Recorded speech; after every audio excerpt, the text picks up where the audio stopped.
Good morning, everyone. Today we're going to be looking at cosine law. So first I want you guys to take a look at this question here with these two different triangles. And I want you to think about why you can't use sine law, which we learned yesterday, to calculate the unknown variables in these two triangles. So in our first triangle here, you're asked to solve for x. And I want you to think about why we can't use the sine law that we used yesterday to solve for x. And in the second triangle here, we're asked to solve for theta, which is this angle here. And again, I want you to think about why we can't use sine law to solve for this angle in this triangle. I'll give you a few moments to think about that, and then I'll go through it for you.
Okay, so I'm hoping that when you're looking at this first triangle here and you're trying to figure out if you could use sine law or not, you're looking for those opposite pairs that we talked about yesterday. So one opposite pair that we have to have is the one that includes the variable, which is this one here. So we have our variable x and the angle that's across from it, which gives us one opposite pair, which is one thing that we need for the cosine law. Or for the sine law. Now for the sine law, we also need a second opposite pair, and within those two opposite pairs, remember we can only have one unknown piece. So we want to look for a second opposite pair. If we look at this opposite pair here, we have the side length of 24, but we don't know what this angle is here. So that doesn't give us enough information. Then we look at the other opposite pair, this one here. Again, we know a side length, but we don't have this angle here. So what's given in this triangle doesn't give us enough information to get those two opposite pairs that we need to use sine law with only one unknown variable. The next thing we should think is there something that we can do to be able to solve for one of the pieces that we need to get those opposite pairs? Because we saw an example of that yesterday where all we had to do was use the 180 rule to find our angle, one of our angles, and then we were able to use the sine law. But looking at this triangle, we only know one out of the three angles, and that's not enough information to be able to solve for the angles. We need at least two out of the three angles to be able to solve for the third one and use the 180 rule. So in this case, we do not have enough information to use sine law because we don't have the opposite pairs that we need with only one unknown variable. This is the case of cosine law, where we have to use cosine law to solve this one because we can't use SOHCAHTOA since there's no right angle triangle. And now we've just proved that we can't use sine law because we don't have enough information, and we have to use cosine law. This is the case that's called side angle side. The reason that it's called side angle side is because we have an angle that is stuck in between two sides, and that's the only information that we're given. So we have a side and a side, and then we have an angle in between. And that's the only pieces of information we're given in this triangle. Whenever you see this case where we have side angle side, we know that we're going to have to use cosine law no matter what, because there's nothing else that works to solve this triangle.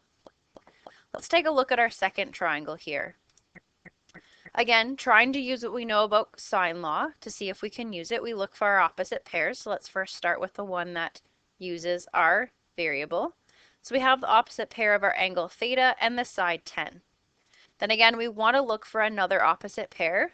So looking at this one here, we see that we have a side, but again, we don't have the angle across from it. If we look at the other opposite pair, again, we have a side, but no angle to go with it. So this again is the case where we don't have enough information to get ourselves those two opposite pairs with only one unknown variable. And again, looking at to see if we can use our 180 rule to help us out, we can't because we're not given any angles at all. So there's nothing else we can use to solve this that we've learnt so far. We can't use SOHCAHTOA, again, no right angle. And we can't use sine law because we don't have enough information for our opposite pairs. So we have to use the sine law. This is the case of the sine law where we're given three sides and no angles.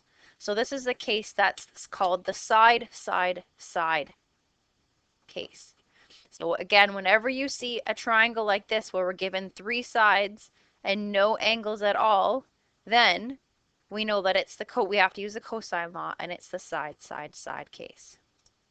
So let's just list out our reasoning as to why we can't use cosine law. So we don't have enough, so not enough information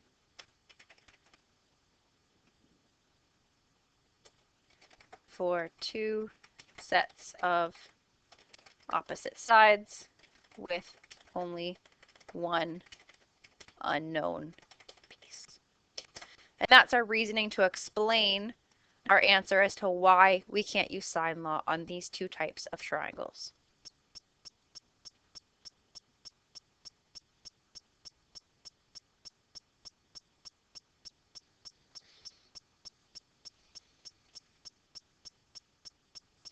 So let's take a look at what our equation is for the cosine law. So for these types of triangles, we only ever have two cases where we have to use cosine law, and that's the side angle side and the side, side, side cases. In each of those cases, we have a specific rearrangement of the formula that we can use. The first rearrangement is this one here. We have c squared equals a squared plus b squared minus 2ab cos c. We use this arrangement of the cosine law when we want to solve for a side. The reason that we use it when we want to solve for a side is because this side here, side C, because remember, sides are always labeled as small letters, angles are always labeled as big letters. Side C is already isolated. The only thing that we have to do is get rid of the squared, and we'll deal with that at the end when we're done with calculating out the value for this side. So we always use this when solving for a side. In that case, the one case of cosine law where we solve for a side is the case where we use side, angle, side. So whenever you see a triangle that has the case of side, angle, side, you know that you have to use this arrangement of the cosine law.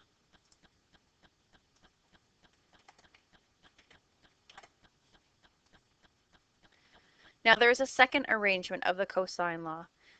This second arrangement of the cosine law is the same thing, but it's just reorganized so that the angle C is mostly isolated for. Again, there's one step that we have to do to get rid of this cos to the other side, but again, we'll do that once we know what this side is equal to when we're solving using this. This rearrangement, again, is isolated for the angle, so this is in the case where we want to solve for an angle. The second case of sine law, where you have to solve for an angle, is the side, side, side case. You're given all three sides. The only thing left to solve for is an angle, so we want to use this rearrangement. So whenever you notice that you have one of these two cases of the cosine law, depending on which case it is that you have, that tells you which rearrangement of the cosine law you want to use.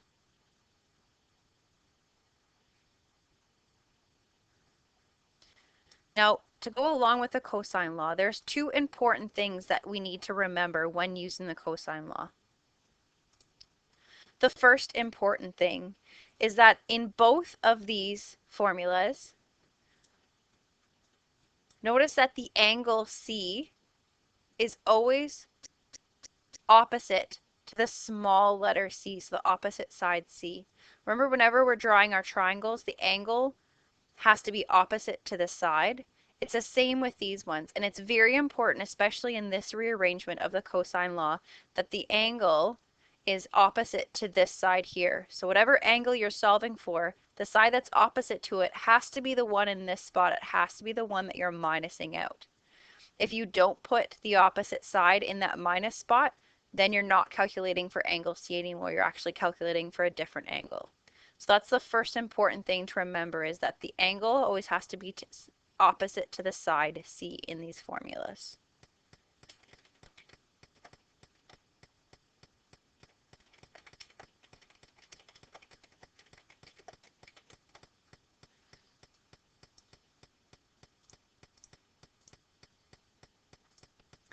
The second important thing for you to remember is just something that I often put in here because this is where I see a lot of students make mistakes in their calculations.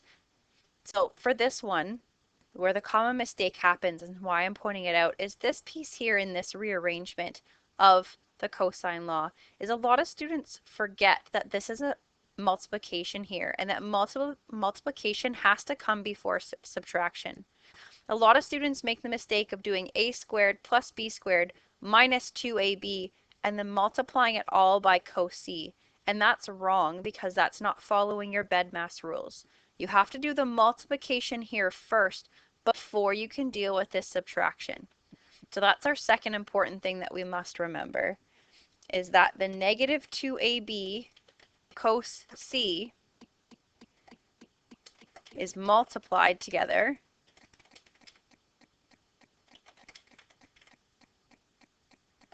so you must keep them together.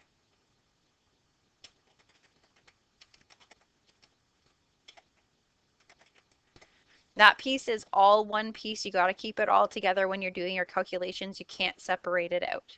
So make sure that when you're doing your calculation, that stays all as one piece. And those are the two important things that you need to remember when you are using either one of these for the cosine law.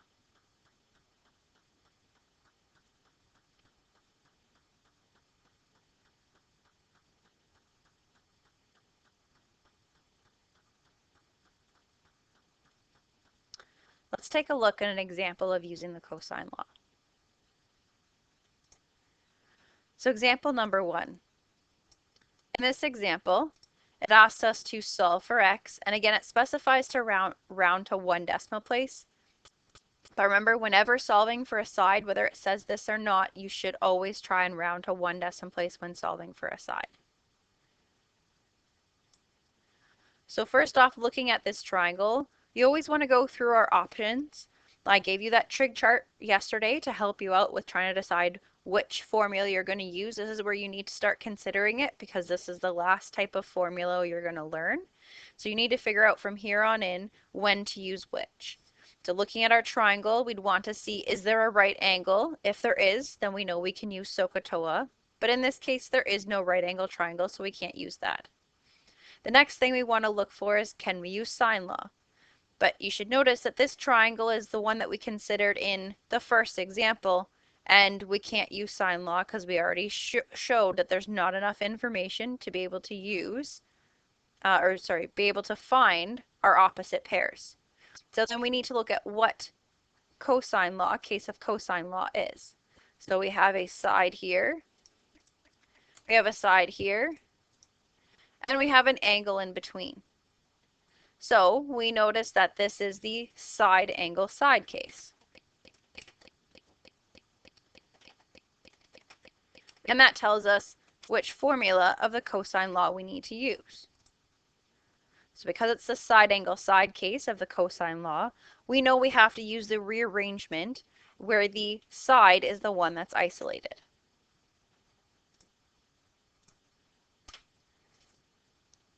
So we know this is the form of the cosine law we have to use since it's the one that has the side that's isolated.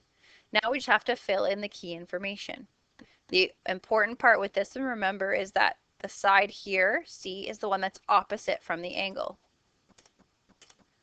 So our side that's opposite from the angle is the x, and it's an x squared.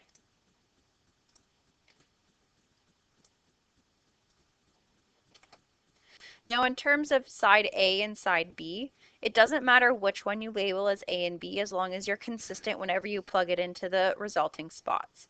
So let's make 23A and 24B. So we're going to have 24 squared, or sorry, 23 squared. I said 23 would be A. And then we're going to have 24 squared minus 2 multiplied by 23 multiplied by 24, all multiplied by cos of our angle, which is 48.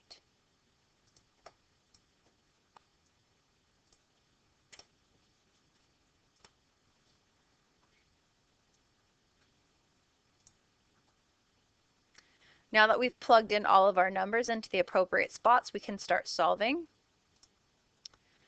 Now you could try and type this entire thing into your calculator, but often when students do that, they tend to make mistakes when typing it in, especially if you have a calculator where you have to do things backwards. So that's kind of leads to mistakes. So the way that I suggest that you do it is you do it in two parts. The first part is putting these two together. I would do 23 squared plus 24 squared and figure out what that is first.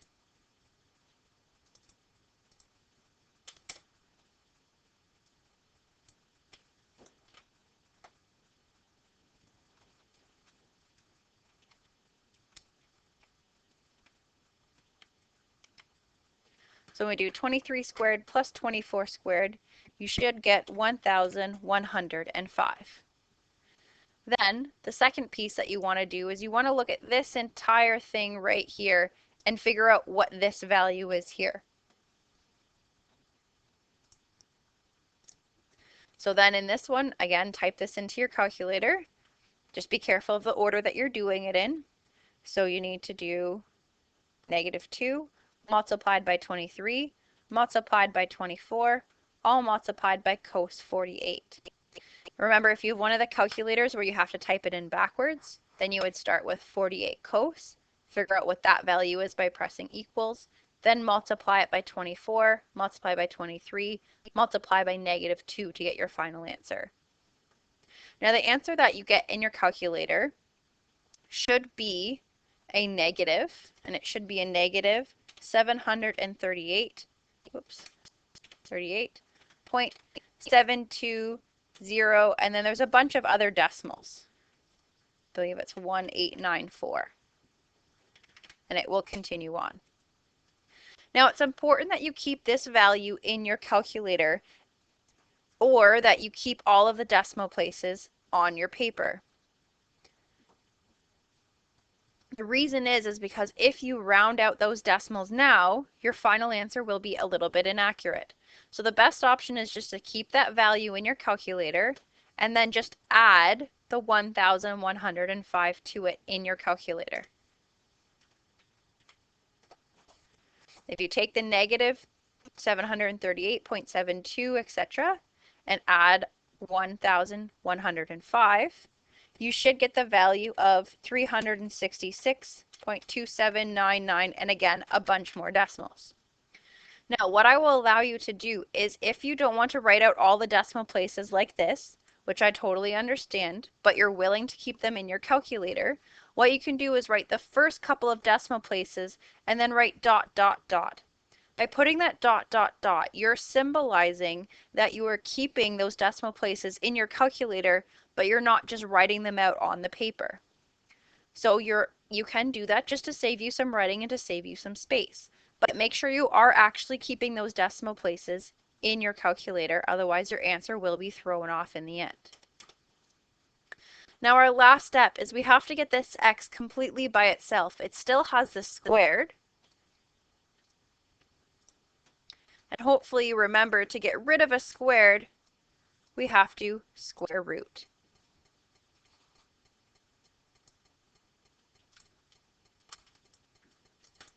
So when we square root both sides, the square root and the square cancel each other off, so we just have x. And then on this side, we're going to square root our decimal value. Again, if you keep that decimal value in your calculator, you just have to square root your answer. When you square root your answer, you should get 19.1 with some other decimals But because we're rounding our final answer to 1 decimal place, we can just leave it as 19.1. That is where it's okay to round, but please only round in your final answer. Don't round anywhere else in your calculations.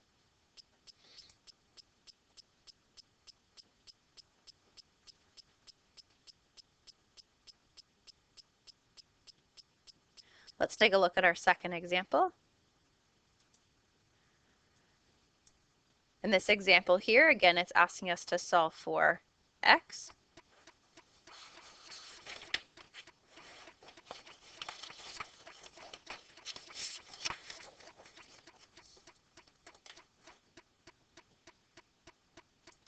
So again, we want to consider what case is this for us. Again, we don't have any right angles, so we can't use SOHCAHTOA. Looking at this quickly, we can see that we have this opposite pair, but not an opposite pair here, not an opposite pair here. So we don't have enough information to use sine law. So we want to look for our cases of cosine law. And in this case, we see that we have a side and a side with an angle in between. So this is again the side angle side case of the cosine law.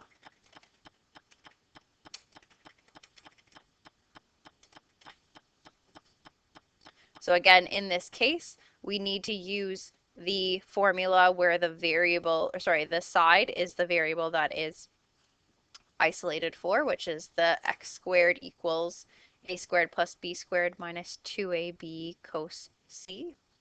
Let's just jump right into plugging our numbers into that formula. Again, you don't have to write out the base formula every single time. You can just start by plugging in the appropriate numbers. So we have x squared, which is the one that we're solving for. Then we have a squared, so let's do 29.2 squared.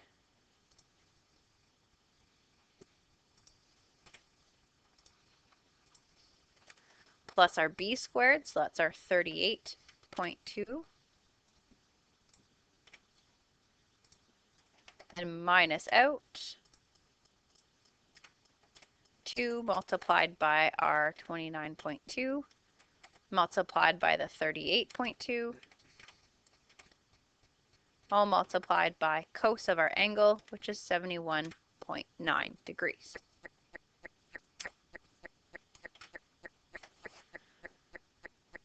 So again, once we've plugged in all of our numbers into the formula, break it up into two pieces. Figure out this first piece here, 29.2 squared plus 38.2 squared.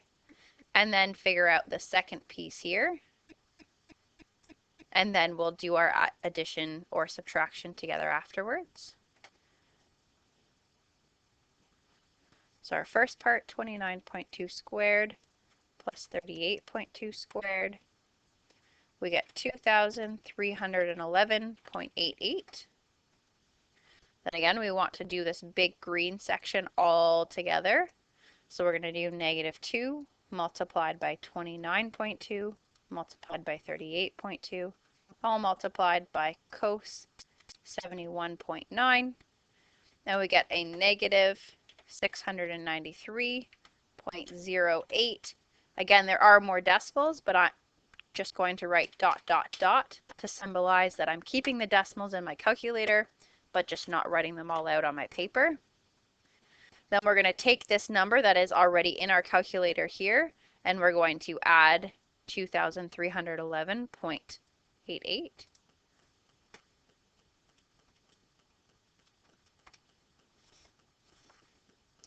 And you should get 1,618.789. And again, there's a bunch more decimals, but I'm just going to write dot, dot, dot to symbolize I'm keeping them all in my calculator. And then again, I have to get rid of this squared, so I have to square root both sides.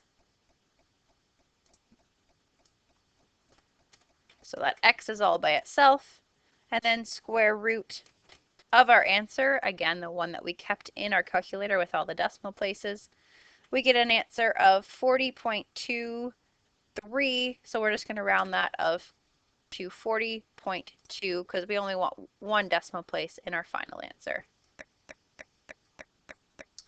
And remember, when you're typing out or writing out your final answer, if there's units written on the original triangle, make sure you put units in your final answer. In this case here, because no units were given in the original, it's okay just to leave it as is.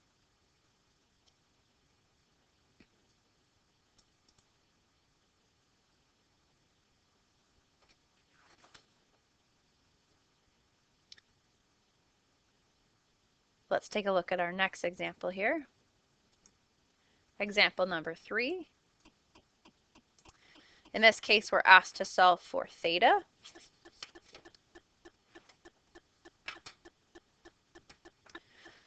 Again, we want to look through our other options to see if there's something else we can use, because usually some of them are faster. But we see again that there's no right angle triangles. If we look at trying to find opposites, we see that we don't have enough information for two sets of opposites. So we look for which case of cosine law this must be. Seeing that we have all three sides given to us and no angles, we can see that this is the side, side, side case of cosine law.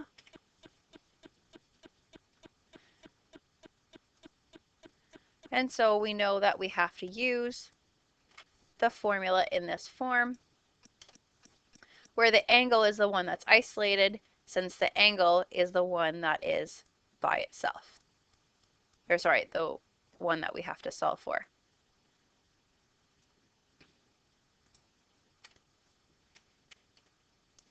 So in our formula, let's plug in the pieces that we know. So cos of our angle, and our angle is theta.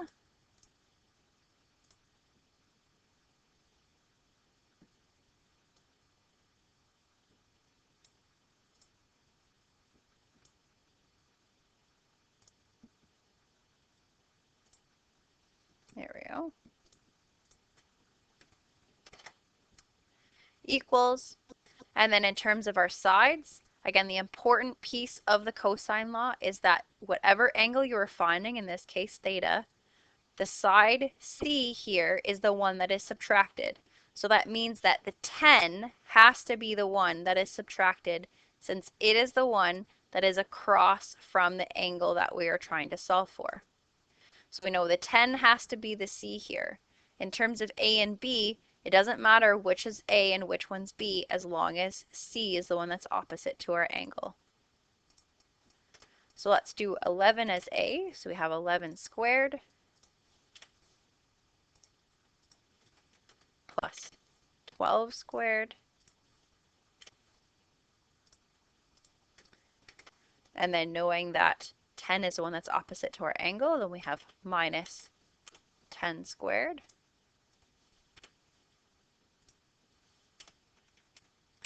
And then on the bottom, we have 2 multiplied by, 2 multiplied by 11 multiplied by 12.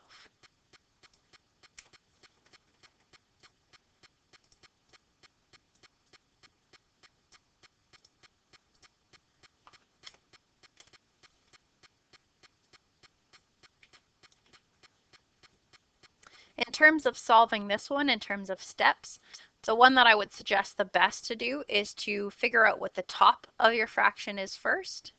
So let's do 11 squared plus 12 squared minus 10 squared.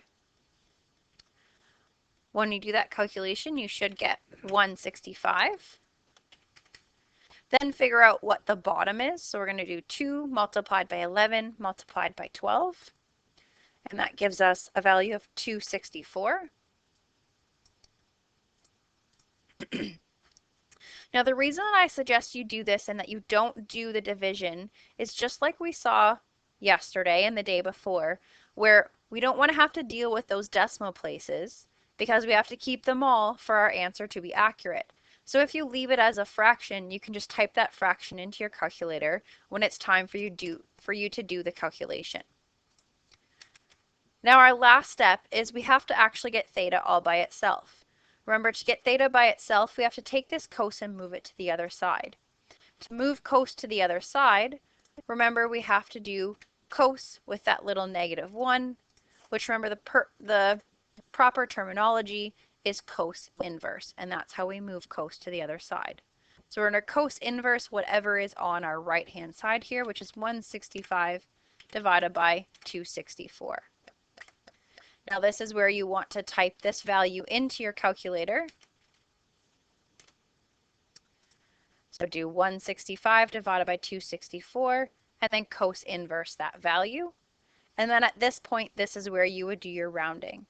You should get a value about 51.3 something, but because this is an angle, we want to round to the nearest degree. So we're going to leave this as 51 degrees.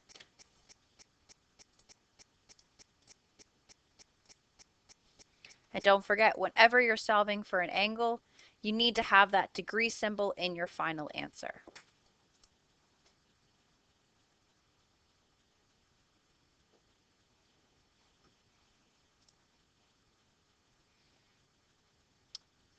Okay, let's take a look at our last example here. We have example number 4. This question tells us to solve the triangle. Remember, whenever the question asks us to solve the triangle, that means we have to find all sides and all angles. So any pieces that are missing, we have to solve for them.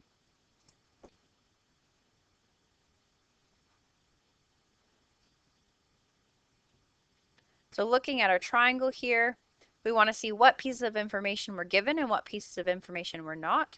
So looking at our triangle, I see a side of 16, a side of 14, and a side of 18.5, and no other information.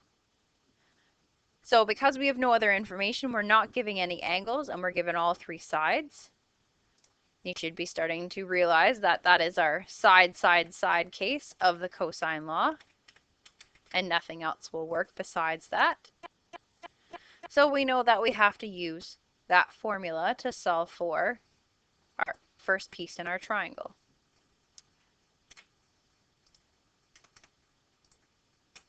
The first thing that you need to do is to decide which side, or sorry, which angle are we going to solve for first.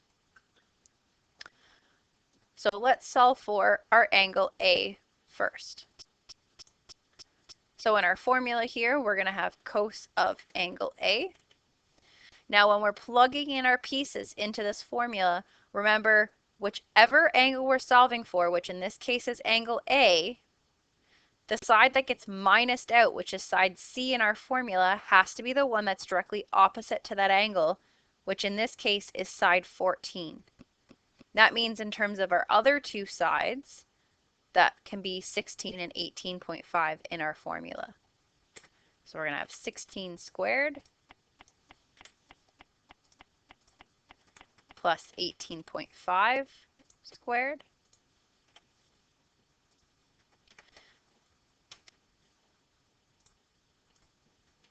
And then, like I said, because the 14 is the one that's opposite to angle A, which is the one that we decided we're going to solve for first, that has to be the one that's minused out. So we have minus 14 squared. And then on the bottom of our formula, we have 2 multiplied by the 16 and then multiplied by the 18.5.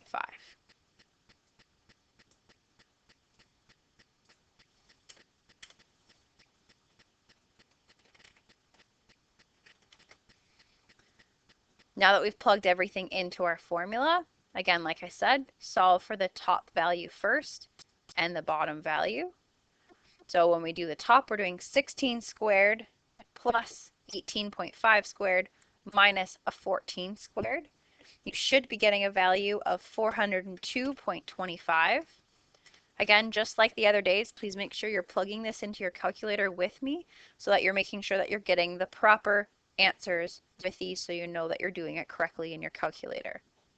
For the bottom, we have 2 multiplied by 16 multiplied by 18.5, and that gives us a value of 592 on the bottom.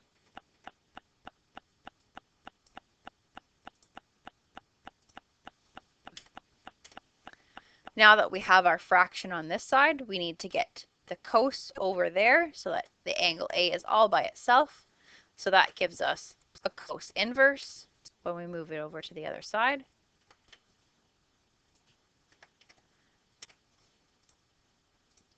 That's cos inverse of our fraction of 402.25 divided by 592. And again, type that into your calculator and you should get a value of 47.2 something. So we just round that to the nearest degree, which is 47 degrees.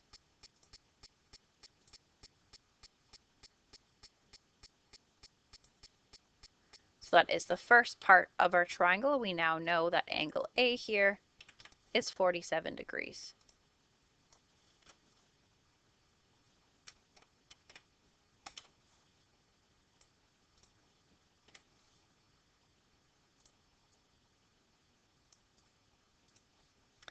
Now in terms of solving the other two angles, we have angle B and angle C we still have to solve for.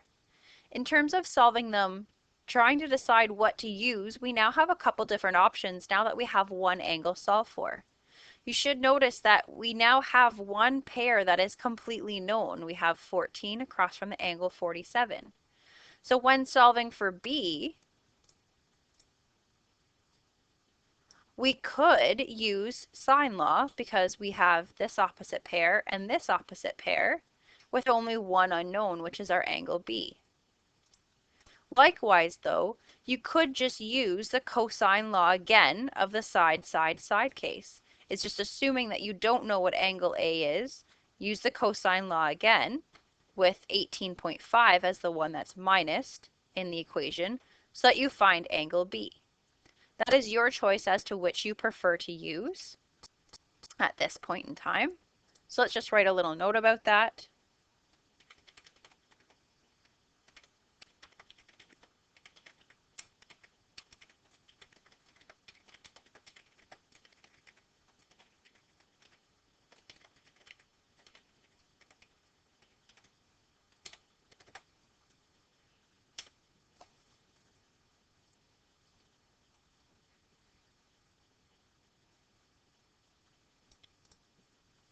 In this case, just to switch it up a little bit, let's review how to use sine law and use sine law to solve for B.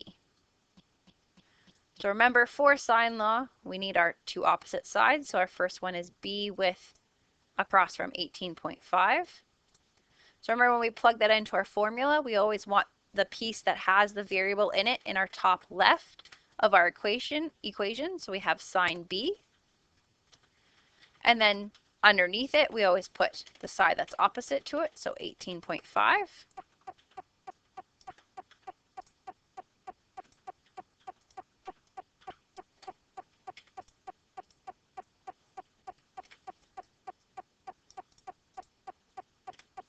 And then we set that equal to our other opposite pair, which in this case is our angle of 47. So we do sine 47, because remember, angles always must have a sign with them. And then we divide it by the side that's opposite, which is 14.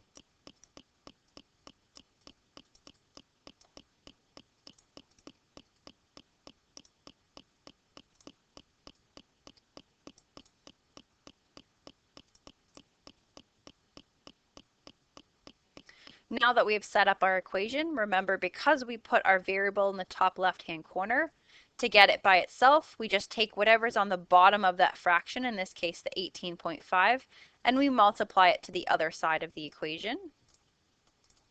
So we get sine B all by itself is equal to our sine 47 divided by the 14.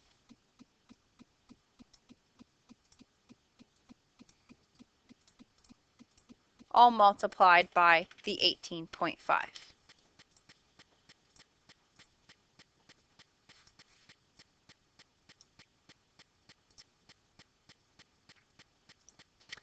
And then remember your last step, we have to get angle B all by itself.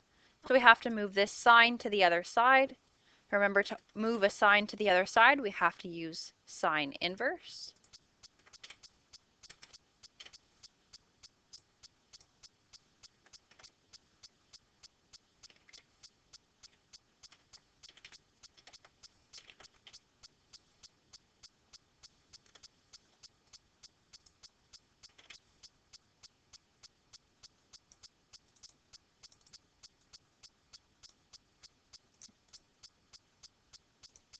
And then don't forget, when you're typing that into your calculator, you have to do everything inside the big square brackets first. So sine 47 divided by 14, press equals. Multiply that by 18.5, again press equals, and then sine inverse that answer in your calculator.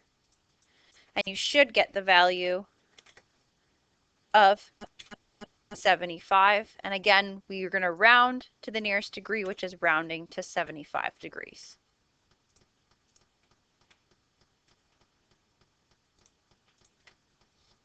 There we go. And that is our answer for the angle B.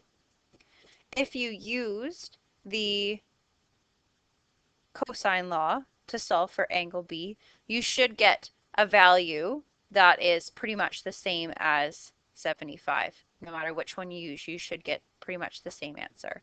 It might be slightly different in terms of rounding because we rounded the angle of 47, but that's okay. As long as you did the rest of your steps correctly, that's fine. Now let's go back up to our triangle and label the new angle that we found.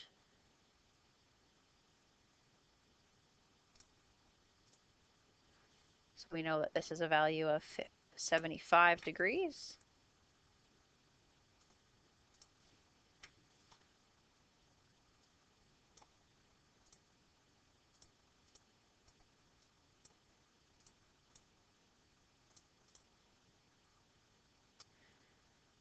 And then our last one is we still need to solve for angle C here. But knowing 2 out of the 3 angles, remember that once we know 2 out of the 3, we can use our handy 180 rule to solve for our last angle.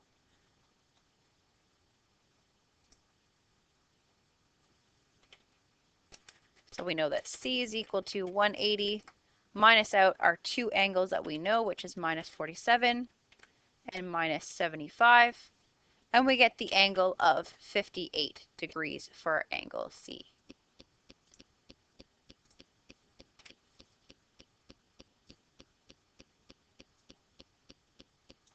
And now we've completely solved our triangle because we have all of the missing pieces within our triangle, and we're done with this question.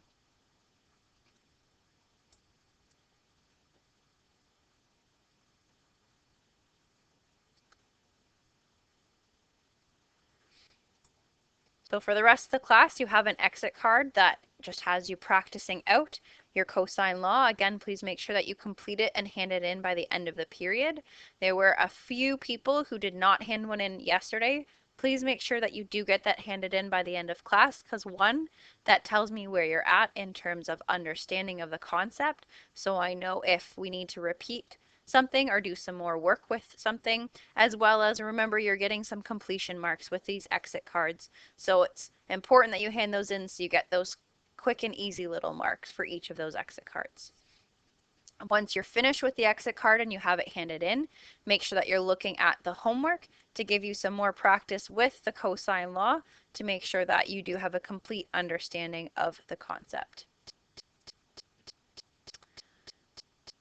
That is it for me. Please have a great rest of the day and a wonderful Easter weekend, and I will see you guys when we get back on Tuesday.